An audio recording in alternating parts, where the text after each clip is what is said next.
different year, and I've been wanting to do something like this for a while. I'm like, what better way to start than now? So we'll see how this goes. This is gonna sound so stupid. I kind of wanted to go over a series talking about like the fruits of the spirit, and every time I think about the fruits of the spirit, I think about my elementary Sunday school class actually, and how we would always sing Bible verses to memory, and one of them being Galatians 5:22, keeping in step with the Spirit. You have love, you have joy, peace, patience, kindness, goodness, self-control. You have all these attributes that kind of help keep you in line. This week I wanted to focus on joy and what that meant to me. The different ways you can find joy and express it, because there are a lot of ways you can do that.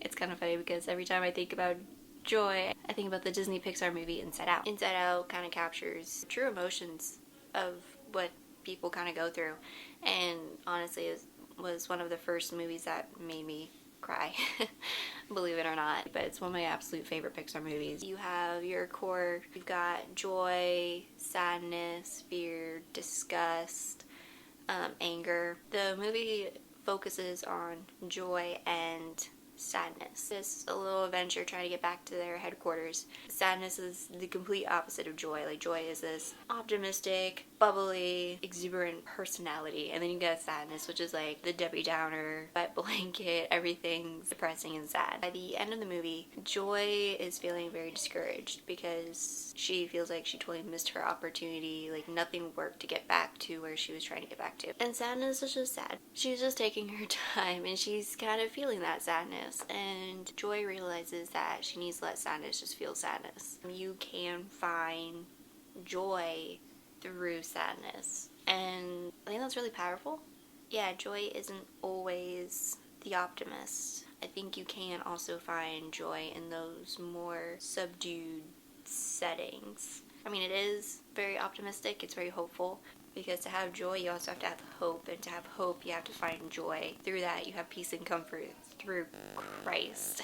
You know, the Bible also calls us to rejoice. We are to rejoice in everything, and I think rejoicing can also be thankfulness as well. So when you're being thankful, you're rejoicing and you're committing everything to Christ. So what I found actually this week when I was trying to focus on joy is that it was really hard to find, especially with everything that's going on in the world today. We have a whole pandemic going on. It's hard to find joy in that. Like, it feels like the world's kind of just falling apart. I'm just sitting here like, well, I don't know what to do about that. I can't do anything about it. There's nothing I'm able to do. Finding joy was kind of hard. I'm an overthinker, so I was overthinking something all week.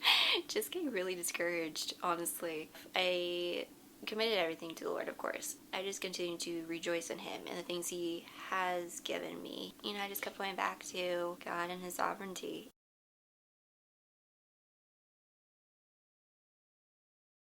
I feel like that's a good verse to close on, to meditate in rejoicing, finding that joy, even in the mundane, in the exciting.